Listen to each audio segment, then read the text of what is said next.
मोदी जी की ये जो 2 दिवसीय यात्रा है, ये दूसरी यात्रा है, एक ऐसे समय पर हो रही है जबकि पश्चिम एशिया की जो भू राजनीति जो है वो एक अत्यंत महत्वपूर्ण मोड़ पर टिकी हुई है। मोदी जी के आगमन से इजराइल में बड़ा बहुत ही महत्वपूर्ण वातावरण है, बहुत उत्साही वातावरण है। नेतन्याहू ने बड़े गर्मजोशी से इन सभी आयोजनों को देख रहे हैं और उनके जो संदेश है कैबिनेट बैठक में बोलते हुए उन्होंने कहा, मोदी जी के बारे में कहते हुए कहा, ये मेरे प्रिय मित्र, ऐसा बताया।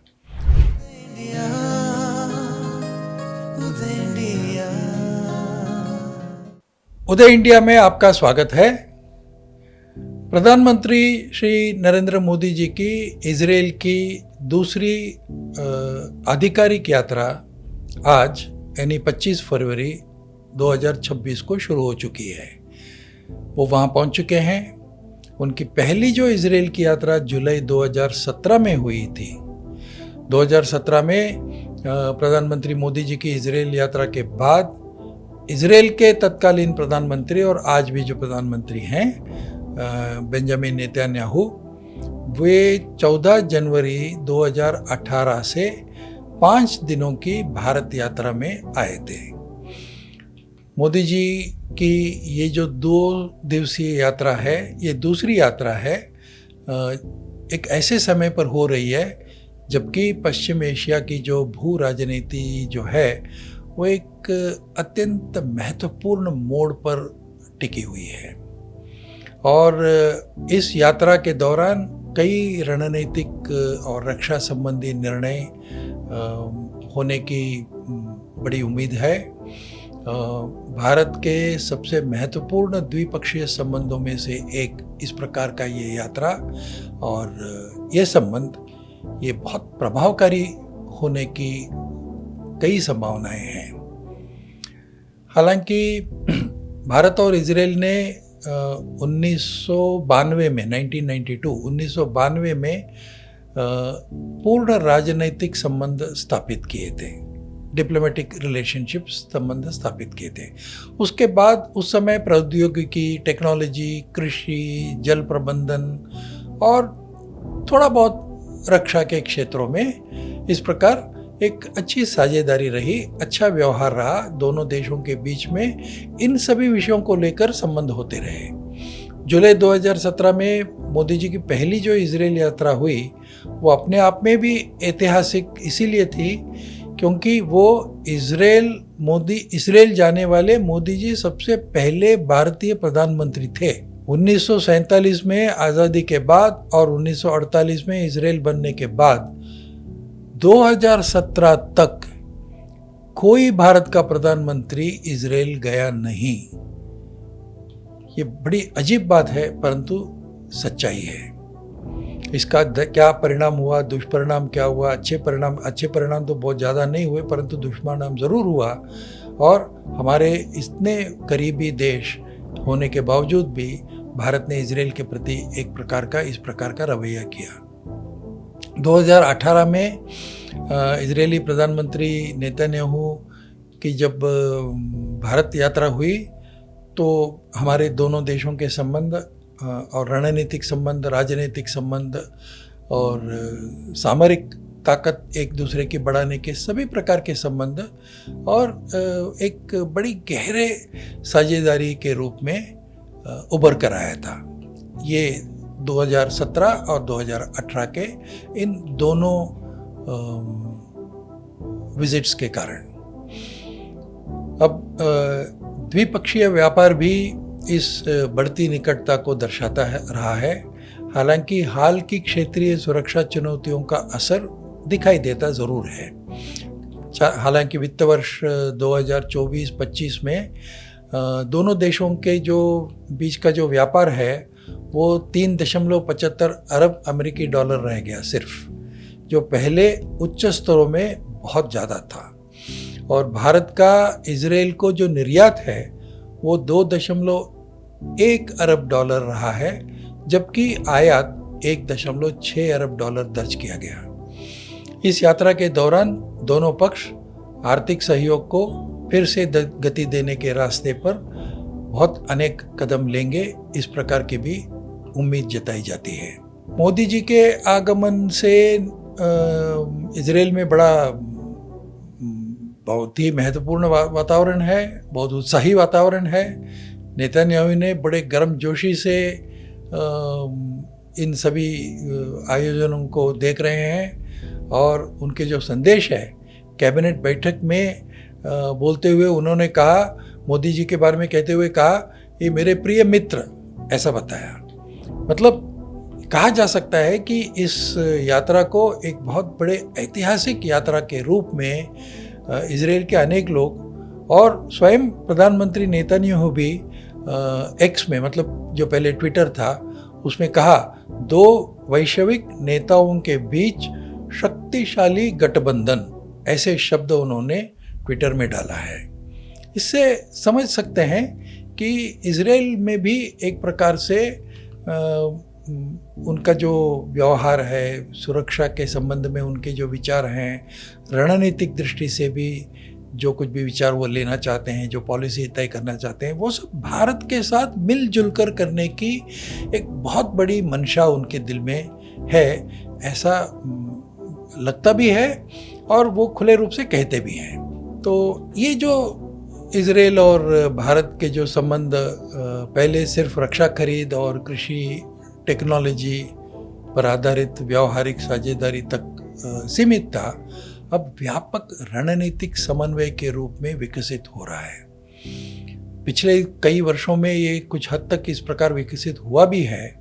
इसीलिए इनके पहले जो कुछ भी बैठकें हुई उनमें भी ध्यान में आया कि जो नेतन्याहू कहते हैं गठबंधनों का षटकोण, ये शब्द प्रयोग उन्होंने कहा है, मतलब अलायंस ऑफ हेक्सागन, ये उन्होंने प्रस्ताव रखा है। इस बार एक ऐसा ढांचा, ये अलायंस ऑफ हेक्सागन उनके मन में जो है और उन्होंने जो कहा है अब तक, वो ऐसा लगता है कि वो एक इस प्रकार के एक रीजनल फोरम, जिसको हम कह सकते हैं, एक ऐसा ढांचा बनाना चाहते हैं जिसमें पश्चिम एशिया के भीतर या पश्चिम एशिया के आसपास के कुछ 6 देश आर्थिक, कूटनीतिक और सुरक्षा क्षेत्रों में एक दूसरे के साथ सहयोग करेंगे, लेकिन उसको एक इंस्टीट्यूशनल फ्रेमवर्क के नाते वो देखना चाहते हैं। उनके अनुसार इस समूह में, मतलब ये जो हेक्सागन है, अलायंस ऑफ हेक्सागन है, इस समूह में भारत, ग्रीस और साइप्रस, ये 3 देश तो होंगे ही होंगे, इजराइल तो होगा, जबकि अन्य अरब और अफ्रीकी और एशियाई देशों को भी शामिल हो सकता है, करना चाहिए, ऐसा उन्होंने कहा है। अब ये कौन से देश होंगे, क्या होगा, ये उन्होंने अभी तक नहीं कहा है, परंतु बातचीत में कुछ नाम उभरने के आशंकाएं हैं। कुछ निश्चित ऐसे 3 या 4 देश और इसमें आएंगे, ताकि ये एक गठबंधन, एक नया गठबंधन, जिसको हम रीजनल फोरम कह सकते हैं, अगर उसको कहा जाए तो इजराइल प्रणीत ऐसा हो सकता है, परंतु इजराइल और भारत दोनों प्रणीत a joint effort by Israel and India, ऐसा उभरने की संभावनाएं हैं इस अलायंस ऑफ हेक्सागन का। अब देखना पड़ेगा कि ये कब तक और कितने अधिक मात्रा में ये हो सकता है इस प्रकार का, और इसका उपयोग क्या होगा, इन सभी विषयों पर आगे चलकर ही पता चलेगा क्या होता है। और एक बात हमें ध्यान रखनी चाहिए इन सभी बातों में कि आज इजराइल और ईरान के बीच के संबंध बहुत खराब हैं, और लेकिन अगर एक दूसरे को प्रतिद्वंदी मानते हैं, लेकिन अगर देखा जाए तो ईरान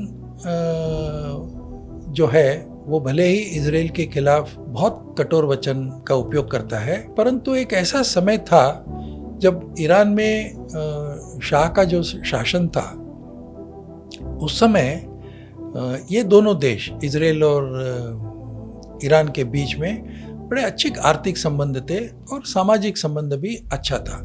इजराइल के लोग ईरान जाते थे, ईरान के लोग इजराइल जाते थे। ये इजराइल जो है वो जूइश देश है, और ईरान जो है वो शिया देश है, फिर भी एक दूसरे के आसपास मिलना जुलना, कार्यक्रम होना और आर्थिक विषय से भी दोनों एक दूसरे के साथ अच्छे संबंध था। परंतु 1979 में 1979 में जो इस्लामी क्रांति हुई और एक कट्टरपंथी शासन वहाँ पर आया, आयतुल्ला खोमेनी की सत्ता वहाँ पर आ गई, उसके बाद ये सारा समीकरण बदल गया और ईरान एक शक्तिशाली शिया राष्ट्र के रूप में उभरा और उसने परमाणु तकनीक विकसित करना शुरू कर दी थी। आज दोनों देश एक अस्तित्व की संघर्ष की लड़ाई में लग गए। अनफॉर्चुनेट है, बहुत दुख की बात है, जो देश एक समय में बहुत अच्छे संबंध रखते थे एक दूसरे के बीच, वही आज एक दूसरे के कट्टर दुश्मन ये बन गए हैं। अमेरिका में यहूदियों का जो एक लॉबी जिसको कहते हैं, जूइश लॉबी जिसको कहते हैं, वो बहुत ही प्रभावशाली है और उसके कारण हम देखते हैं कि कई दशकों से जो पिछले 5 या 6, 7 दशक में जितने अमेरिकी राष्ट्रपति हुए, वे सभी अमेरिकी राष्ट्रपति आम तौर पर इजराइल समर्थक ही रहे और उनकी सभी नीतियां इजराइल की समर्थन की नीतियां रही और वो सब इजराइल की समर्थन की नीतियों का ही पालन करते थे। अब डोनाल्ड ट्रंप की जो आर्थिक, रक्षा और विदेश नीतियां हैं, वो एक दृष्टि से देखा जाए तो डोनाल्ड ट्रंप की जो दूसरी बार सत्ता में अभी आए हैं, उस समय इन सभी नीतियों में एक प्रकार की अनिश्चितता, अब कल वो क्या करेंगे, क्या कहेंगे, किस पर क्या करेंगे, आर्थिक दृष्टि से क्या कहेंगे, रशिया, रूस और यूक्रेन के बीच की लड़ाई के संदर्भ में वो क्या कहेंगे और नेटो को सपोर्ट करेंगे या नहीं करेंगे और पैसा देंगे कि नहीं देंगे, इजराइल को क्या कहेंगे, इजराइल पर कितना दबाव डालेंगे या नहीं डालेंगे, ये सब एक दृष्टि से देखा जाए तो एक अनिश्चितता का वातावरण है। अब ऐसे अनिश्चितता के वातावरण में मुझे लगता है कि इजराइल भी कहीं ना कहीं ये सोच रहा होगा कि एक ऐसे देश की हमें मदद चाहिए जो एक प्रकार से संतुलन रख सकता है अमेरिका के साथ, रूस के साथ, चीन के साथ, अरब देशों के साथ। ऐसे देश की मदद चाहिए और ऐसा केवल एकमात्र दुनिया में देश है जो भारत है। इसीलिए प्रधानमंत्री श्री नरेंद्र मोदी की इस यात्रा में इन सभी विषयों पर बहुत गहरा चिंतन होने की बहुत संभावनाएं हैं और इस प्रकार का जो क्षेत्रीय समूह बनेगा, अलायंस ऑफ हेक्सागन बनेगा, उसमें भारत का जो एक भूमिका है, भारत की जो भूमिका है, वो बहुत अहम होने की संभावना है। इसी पृष्ठभूमि में पर यह भी कहना एक दृष्टि से उचित होगा कि नेतान्याहू के अनुसार ये जो नई संस्था वो बनाने की सोच रहे हैं, एक ढांचा बनाने की सोच रहे हैं, वो व्यापार, तकनीकी सहयोग और आर्थिक साझेदारी के क्षेत्र में बहुत बड़ा काम कर सकता है और वैश्विक मुद्दों पर कूटनीतिक समन्वय का भी बहुत बड़ा काम कर सकता है। और इसमें एक दृष्टि से देखा जाए तो खुफिया काम, साझाकरण, रक्षा सहयोग, ये सब इसमें शामिल होने की संभावना है। और कई विश्लेषकों ने इसकी तुलना भारत जो मध्य पूर्व, यूरोप, आर्थिक गलियारा जिसको हम कहते हैं, CMEC, इसके साथ जोड़कर देखते हैं। और ये खाड़ी क्षेत्र और यूरोप को जोड़ने वाली एक महत्वाकांक्षी परियोजना है जिसको भारत बहुत गहराई से देखता है और उसके साथ काम भी करता है। पिछले दिनों जो इजराइल और हमास की लड़ाई हुई, उस समय ये सारी योजनाएं थोड़ा बहुत ठंडा पड़ गया था, परंतु अब फिर से इस योजना को लागू करने के बहुत आसार दिखाई देते हैं। और नेतन्याहू ने भी IMEC का उदाहरण के रूप में बहुत बार प्रस्तुत किया। इस बार भी कहा कि ये प्रस्ताव समान विचार वाले देशों के बीच संस्थागत सहयोग को और मजबूत करेगा। तो इसीलिए इस योजना के प्रति भारत और खाड़ी देश के तरफ से इस यूरोप को जोड़ने की जो एक रास्ता है, ये मल्टी मॉडल मॉडल है, इस पर कई लोग बहुत ध्यान से देख रहे हैं। और भारत के लिए यात्रा एक संतुलन की दृष्टि से संतुलन की परीक्षा हम कहना चाहिए, क्योंकि नई दिल्ली ने हमेशा एक रणनीतिक स्वायत्तता की नीति अपनाई है, और इस स्वायत्तता के तहत हमने अपनी जो नेशनल इंटरेस्ट जिसको हम कहते हैं, उसको हमने कभी भी जाने नहीं दिया, अपने हाथों से उसकी रक्षा की है।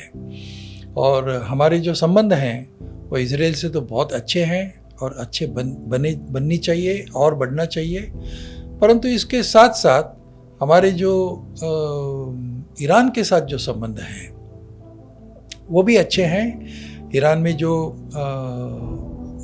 चबाहार पोर्ट का जो मामला है वो उसमें हम जुड़े हैं, और हमने चबाहार पोर्ट को बहुत अच्छे तरीके से बनाया भी है। जितना काम चबाहार पोर्ट का भारत को मिला था वो एक दृष्टि से बनकर तैयार है और कार्यान्वित भी की गई है। और इस यात्रा के कारण एक ऐसा प्रतीत होता है कि दोनों नेताओं के बीच रक्षा खरीदी, साइबर सुरक्षा, टेक्नोलॉजी का आदान प्रदान, और एक प्रकार से आज जो पश्चिम एशिया में जो कुछ भी जो स्थिति निर्माण हुई है, उस स्थिति को स्थिर करने के इस प्रकार के अनेक मुद्दे अवश्य इसमें आएंगे। और यरूशलेम में जब ये दोनों नेता आमने सामने बैठेंगे तो चर्चा केवल समझौता और इन सब विषयों पर सीमित नहीं होगा, इसके बहुत गहराई से दोनों नेता विचार करेंगे, और कूटनीति के दृष्टि से भी दोनों देश एक दूसरे के साथ बहुत करीबी से मदद करेंगे एक दूसरे को। एक बात और इसमें ध्यान देने के लिए आवश्यक है कि आने वाले अक्टूबर 2026 में इजराइल में चुनाव होने वाले हैं। ये चुनाव एक ऐसे समय में होगा जब इजराइल में देश के अंदर बहुत उथल पुथल हो रहा है, राजनीतिक परिवर्तन बहुत बड़ा हो रहा है। नेतन्याहू के खिलाफ भी काफ़ी लोग हैं, उनके पक्ष में ज़्यादा लोग हैं, और उनके जो एक युद्ध की नीति है उसकी बड़ी आलोचना हो रही है। कुछ लोग ये कह रहे हैं कि इतना सारा युद्ध करने की आवश्यकता नहीं है, कुछ लोग ये कह रहे हैं कि आर्थिक दृष्टिकोण से हमें बहुत सशक्त बनना पड़ेगा। इस प्रकार की एक आंतरिक दृष्टि से देखा जाए तो बहुत राजनीतिक उथल पुथल नज़र आती है। तो इसी प्रकार एक अंतर्राष्ट्रीय दबाव भी इजराइल पर है फ़लस्तीन को लेकर, और इसके परिणाम से जो एक गाज़ा वेस्ट बैंक की नीति है उस पर भी आने वाले सरकार जो है वो विचार करेगा, एक निश्चित बात है। इसीलिए इस चुनाव को मद्देनज़र रखते हुए ऐसा दिखता है कि नेतन्याहू को भी भारत के साथ इस प्रकार का समझौता करना, एक भारत जैसा एक समझदारी से व्यवहार करने वाला देश उनके साथ रहे और उनके साथ है, इस प्रकार राजनीतिक दृष्टि से लोगों के समक्ष रखना और प्रतीति करना उसका, ये उनके लिए बहुत इनफैक्ट आवश्यक है। वो ऐसा ही वो सोच रहे हैं। अब ईरान, जैसे कि पहले हमने बताया, एक शिया देश है, और इजराइल को केवल ईरान के साथ नहीं परंतु उनके आसपास जो सुन्नी पड़ोसी देश हैं, और एक और हमास, हिजबुल्ला, हौती जैसे टेररिस्ट संगठन भी हैं, उनसे भी उनको सामना करना पड़ता है, उनसे भी निपटना पड़ता है। और एक क्षेत्रीय मंच अगर बनता है तो इन सभी विषयों को एक दृष्टि से, समन्वयात्मक दृष्टि से देखने का एक नज़रिया बनेगा। परंतु ये केवल इजराइल अपने आप में ये नहीं कर सकता है। और भारत ही एक ऐसा देश है जो न केवल इजराइल के साथ अच्छा संबंध है, ईरान के साथ भी अच्छे संबंध हैं, अरब देशों के साथ भी अच्छे संबंध हैं, मध्य एशिया के अनेक देशों के साथ अच्छे आर्थिक संबंध हैं, और फ़िलिस्तीनी मुद्दे को भी हम समर्थन करते रहे हैं। और हम ये कहते हैं कि जो फ़िलिस्तीन का मुद्दा है वो बातचीत से ही हल करना चाहिए, युद्ध के आधार पर उस विषय को हम हल नहीं कर सकते हैं। ये भारत ने इजराइल को और फ़िलिस्तीनी नेताओं के सामने और अमेरिका में भी जाकर ये बताया है। इसलिए प्रधानमंत्री नरेंद्र मोदी के सामने संतुलन बनाए रखना ये एक बहुत बड़ी चुनौती है, और संतुलन बनाने में हम अभी तक बहुत अच्छी तरीके से संतुलन बना पाए हैं, ये निश्चित है।